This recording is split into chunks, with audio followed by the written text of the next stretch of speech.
This meeting is being recorded. So I'd like to welcome you to the Unmasked Relationship Factor Series. I am AliNICOLE WOW, also known as Majesty, and most of you are familiar with me in my Mask Majesty mode, but for this series I am unmasked, and I am joined by my star Queen Celebrity-preneur Protégé, Gina Gardiner, and we are going to be having a great discussion. There's never a planned agenda, but I know that it will be a great discussion as it relates to relationship dynamics. Gina, thank you so much for being here. Oh, it's absolutely my pleasure. Great.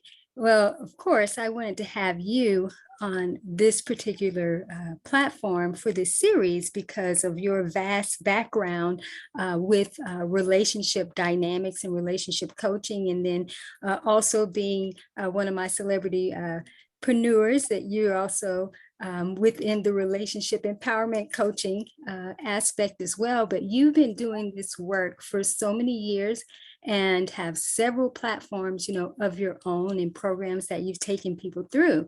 So during this series, one of the chief primary aims has been is to unmask some of the unseen dynamics within relationships, some of the most uncommon talked about subjects.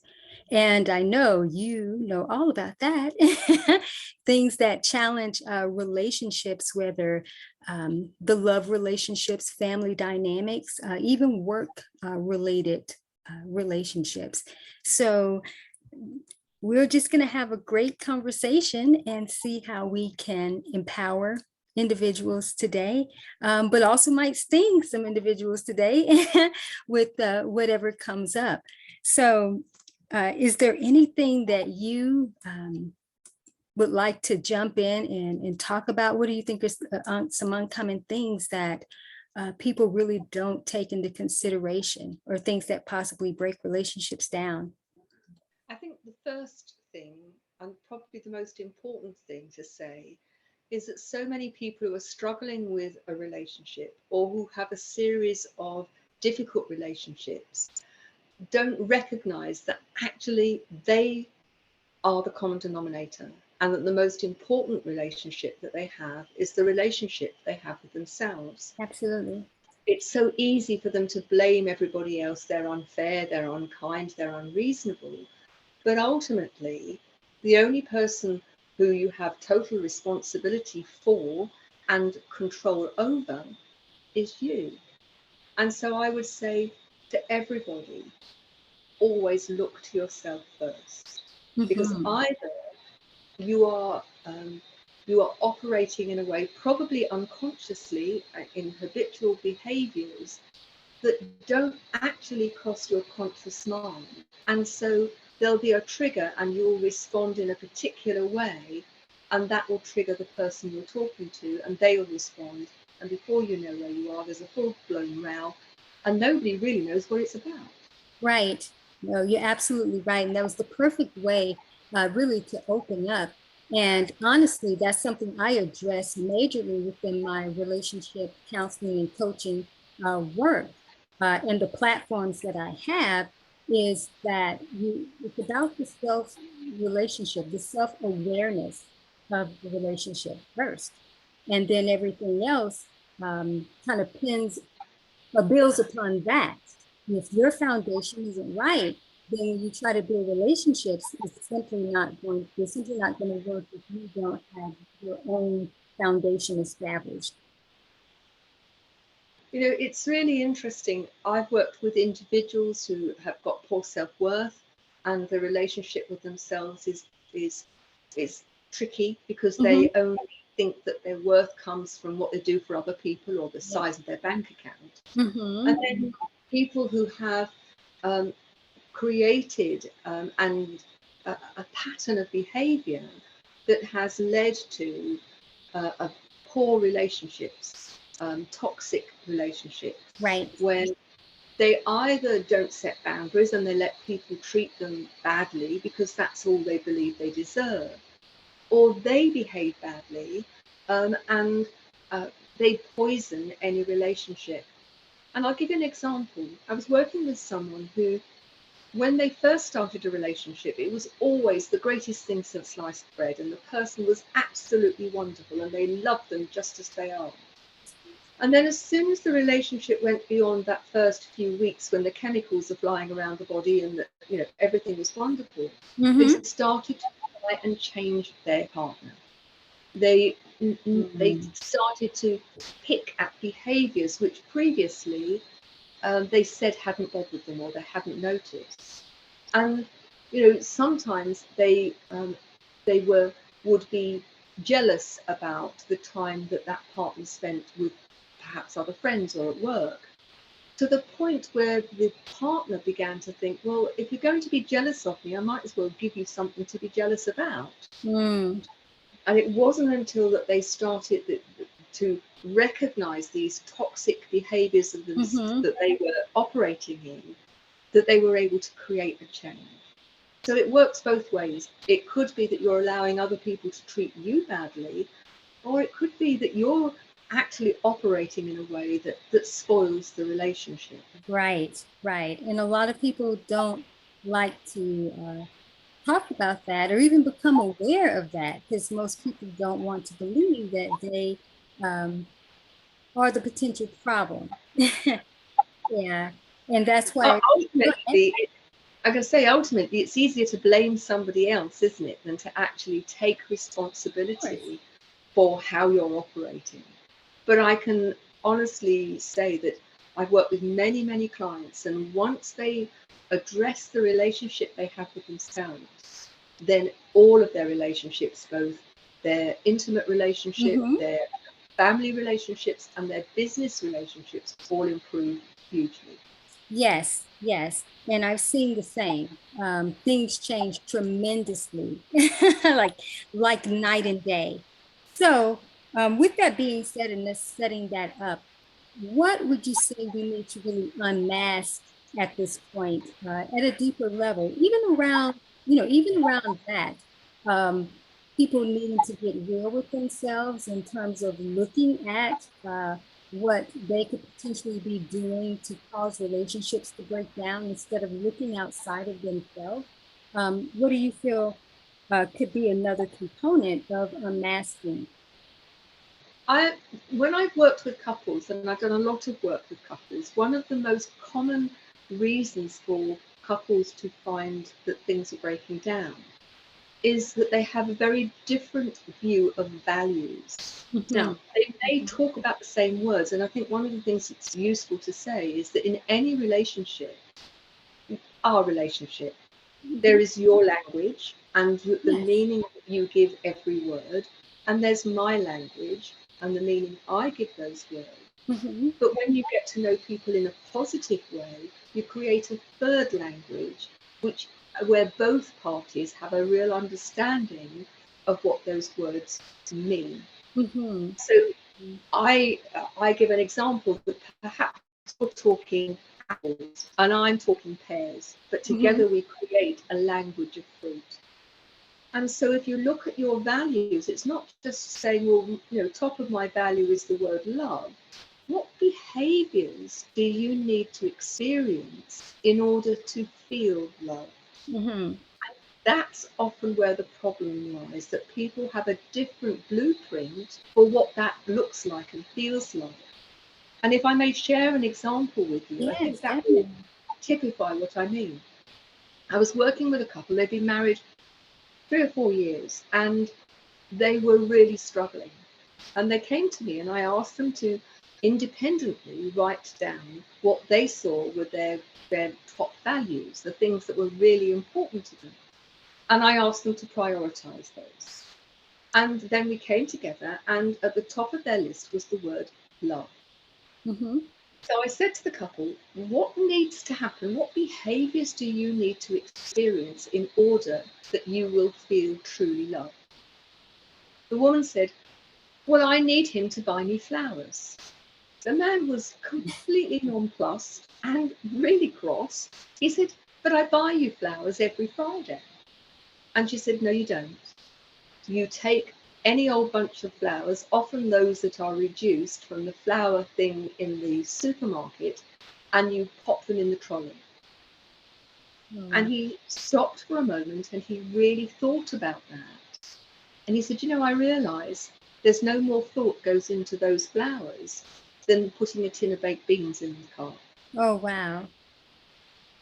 I then asked him, when does he feel loved? What needs to happen? And he said, well, I can tell you when I don't feel loved, when I feel rejected.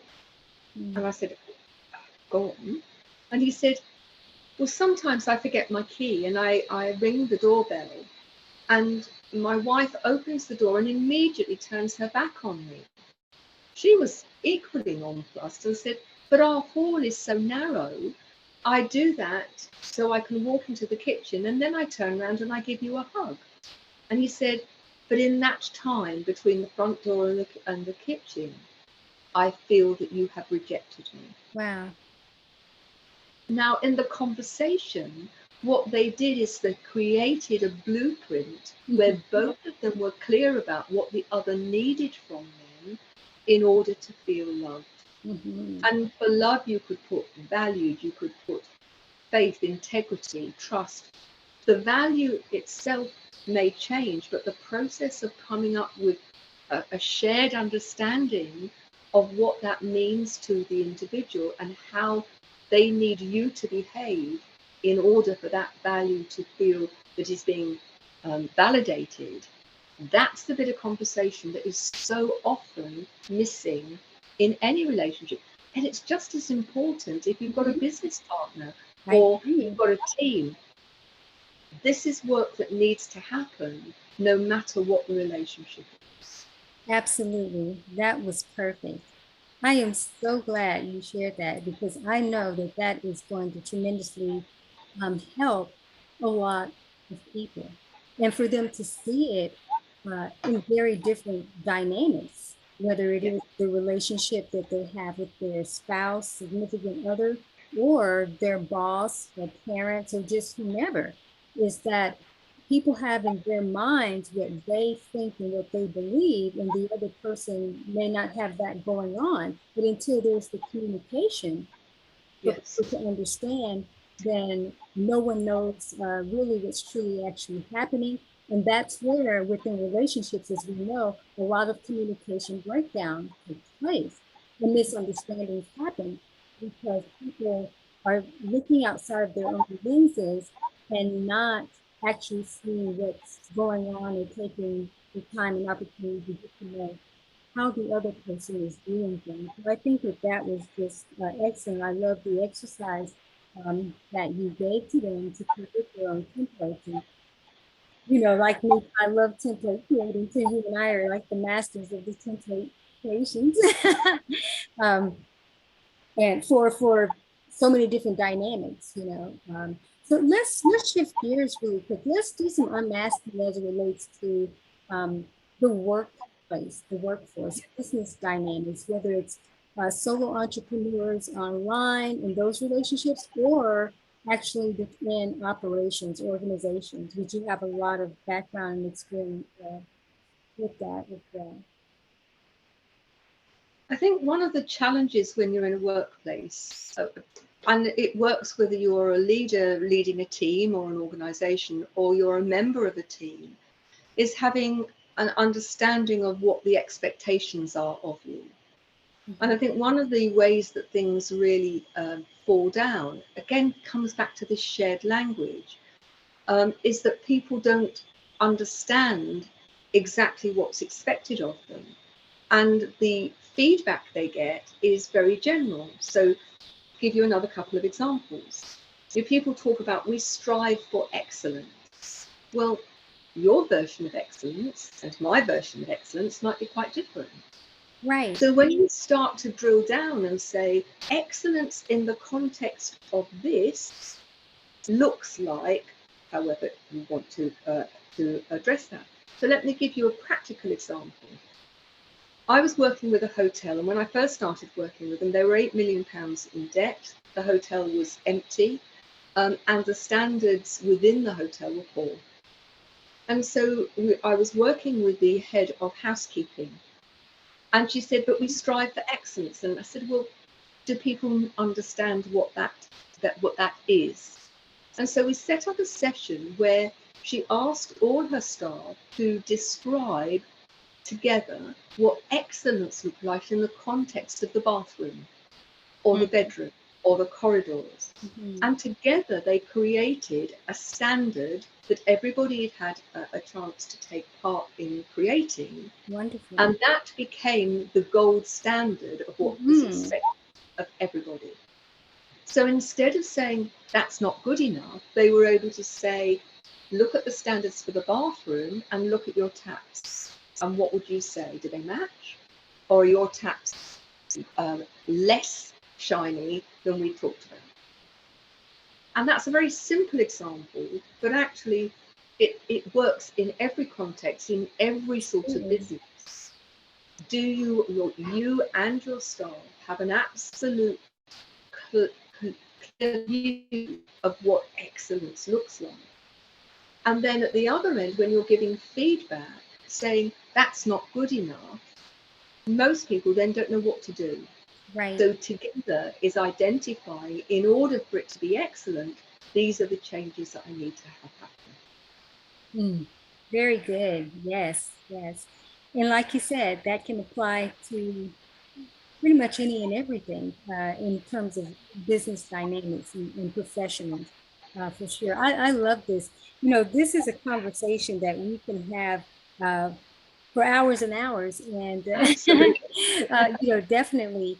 And it's much needed, these types of conversations, and being able to unmask different dynamics within relationships of all kinds.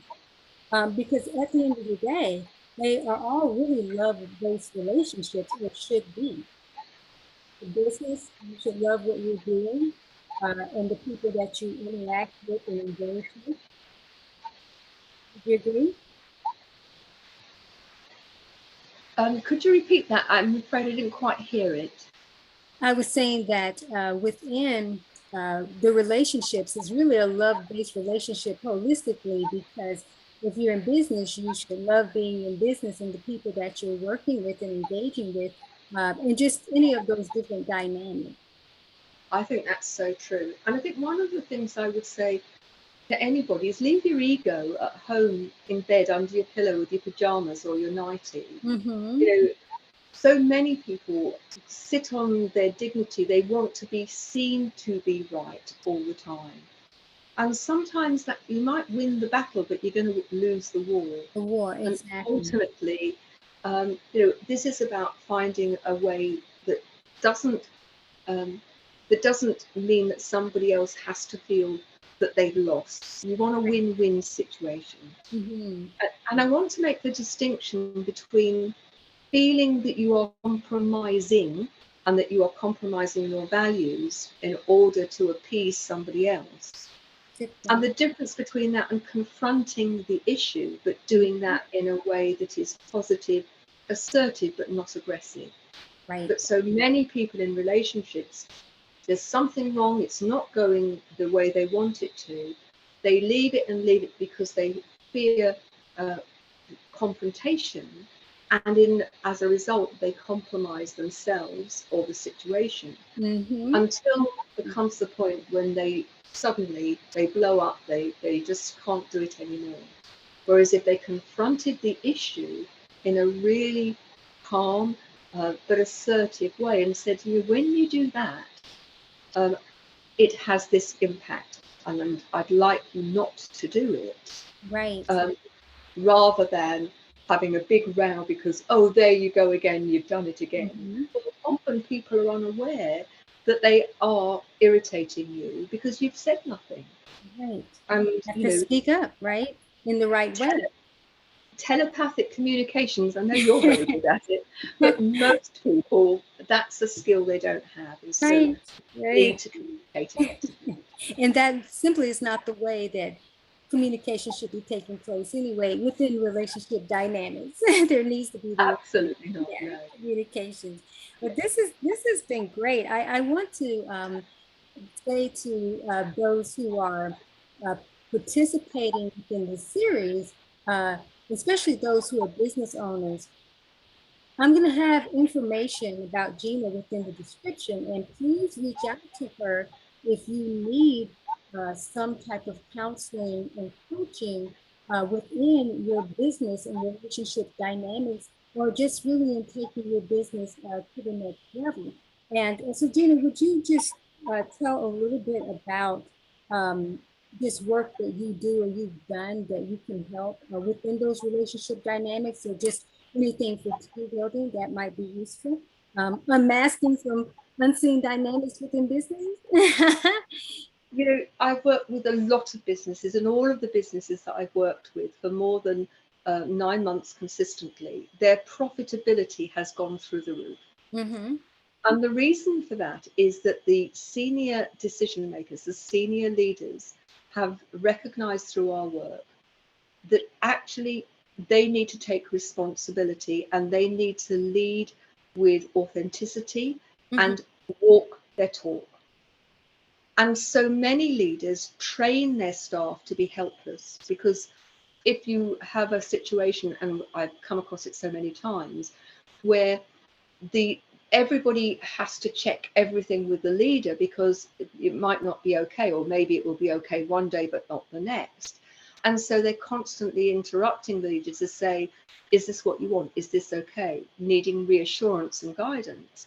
Whereas if you had a different approach, one where you create a learning organization, then people become self-actualizing. They know the standards. They are easy to delegate to because they understand the language and what you want. But for me, it always starts with the senior leaders, and then you can percolate it down from there. Absolutely. And I would say you then can create a holistic profitability. So yes, the money comes and the cash flow comes because the productivity is better. But my goodness, everybody is happier, healthier. You have a culture within your organization, which is one where people really appreciate one another, and you are banking huge amounts of goodwill. So when there's a problem, people want to help. They want to help you deliver your vision for your company. It's important to them. They've taken some ownership of doing that.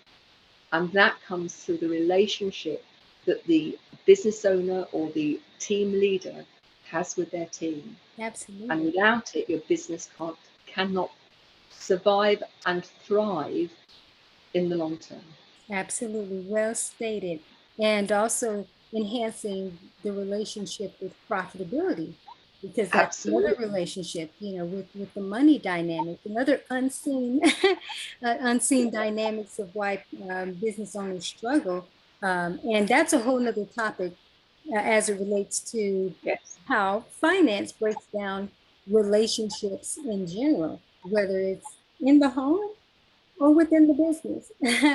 Absolutely. Yeah. I mean, one of the things that strikes me is that we've been talking about the dynamics between people and people. But you've just talked about the dynamics between business owners and their business is an entity, and there's a Absolutely. relationship there. But also, we could be talking about, creating a relationship with your inner wisdom, with your intuition, or with greater consciousness. There are so many levels that one can operate in terms of relationships within Absolutely. life, businesses. And I think that it's probably easier to start with the people relationships, because they're much more in your face, really. They're much more tangible, because you can see the person that they're there, and you're experiencing the to and fro that relationship creates. But, as you say, this conversation could go on for a very long Oh, time. absolutely. Absolutely. Yeah, that's been one of the reasons why I've been doing a series, and I've covered some of even what you've talked about in some of my segments that I've done by myself, is that these Yes. dynamics impact the whole of one's experience, and they're so multi-layered and Yeah. multi-level, and you have to really hit them at different angles. Yes. Mhm. Yeah. And they really do have to be addressed. Go ahead. I was going to say that it's a bit like having a 3D a jigsaw puzzle Mhm. of a tin of baked beans, uh, because there are so many layers and everything's sort of connected to everything else. And when it's right, things just happen as if by magic. Right, they just When flow, things right. aren't right, then it makes life so miserable for everybody involved. Oh, it does. And that within itself is a whole nother segment. Oh, how misery does tend to love company Oh yes, and cousins. yes, yes indeed. Yeah. And I so, mean, we haven't touched the fact that within relationships, we talk about energy vampires or uh, energy hoovers and batteries, and lots of people are quite good at identifying the person that they know who is an energy vampire. mm-hmm. But when you ask the question, so how much of an energy battery, do you fill other people up? Do you generate an energy which is positive? Or are you a complainer? Are you always looking at what's going wrong rather than what's going right? And then you hear crickets for a moment. Yeah, Yes. before Yeah. they actually get the aha and look and say, I never thought about that. I've done work with people who say, I can't find my perfect partner. Everybody I've met, it's not been right. And, we do work on the relationship they have with themselves. Mhm. And instead of looking at their perfect partner, their blueprint for a perfect partner first, it's one of the things I suggest we do once they've done the work on themselves. Absolutely. And I ask them, what would you like to see in your perfect partner and why is that important to you? And then I ask the question, and what sort of a person do you need to be the perfect partner for your perfect partner? And Absolutely. do you match up or are there things that you still need to work on? Right. That makes me think of there's a segment that I've done already in this series that's called, level up as you date up. Yeah, What do you need to be doing to level yourself up? Who do you have to become in order to be that match to the person that you feel is yeah, going to be your most ideal partner? Or do you reflect that? Are you that individual yourself yeah, and yeah, not looking to someone to come to quote unquote complete you, or also being someone who wants to attract somebody of that caliber, but yet you aren't who you need to be, and then you try to be a guinea pig on someone else's watch? Absolutely not. Level yeah, yourself up as you are, as you're trying to date up, and make sure you are that person before you actually get yourself in a relationship with someone who is where you want to be. It needs to be balanced. So yeah. yeah. Well, I know we're almost out of time here, but did you have any final thoughts or relationship empowerment that you would like to impart? You've shared just tremendous value within this short period of time here, and I'm just grateful beyond words for what you've provided. Well, I'd like to share with people who are listening or watching this a piece of advice that you gave me. And I've used it myself and I use it now with so many people. And that is, become the journalist of your own life. Mm-hmm. Start to look at the patterns Mm-hmm. within your own life, the way you turn up, how you speak, how you operate. But there is a caveat. Mm-hmm. Do it without judgment. Right. Not I should have, I shouldn't have, it wasn't right, it's not good enough. None of that. But just be curious. Mm-hmm. It's one of the most powerful um, ways of being, I think, that any of us can do. Because when we Yeah, become aware of our patterns, then we have the power to do something about it. absolutely. And being the journalist of your own life, but with no stories being made up about whether that's good, bad, or indifferent. It just is. Then you make the decision: which of these are empowering? I should keep those, and which do I need to work on? Mm-hmm. Absolutely. It's And the I think, best way of examining yourself for sure. for people who want great relationships, I think that that's a really good place to start. Absolutely. Well, of course I do. It was your analogy, and I think it's a very powerful one. Thank you. I appreciate that. It is a powerful, the most powerful process that I have used for myself and obviously with others as well. And I thank you for bringing that up because that is the best basis to start with, for sure. And of course, I'm going to want to have you back because we can talk about so many different things, but I once again want to um, thank you, and also to share that there's going to be information about Gina, and again, opportunities that you can work with her, whether it is in the business relationship dynamics or couples dynamics, or just on yourself. Gina is available to provide support in that area and can customize um, programs or just whatever is needed. Right, Jeannie? It'd be my pleasure and my privilege to do so. Great, and thank you again. So I'm going to conclude this segment out with just sending some encouragement and asking you to revisit this particular segment and listen to it over and over because there were so many different levels and layers that were covered. And Gina shared tremendous, and I do mean tremendous value here. And it's just something that you can take away on so many different levels, but you can begin to unpack this on so many different levels. And relationship building is not a microwave process. So you want to be able to allow yourself to be present with the different levels of wisdom and information. But as always within these segments, I empower you to go within and to bring out those answers that are within you. Gurus and experts can have a lot of advice, and sometimes people are clouded by that advice and they don't know their own voice. But when you do get present and start to look at who you are and pull those different nuggets out of you, then you're going to be able to find and resonate and align with what you've heard externally and see how those that wisdom can apply, to you. So thank you again, Gina. I'm looking Oh, forward it's been to a great pleasure. Thank you. again.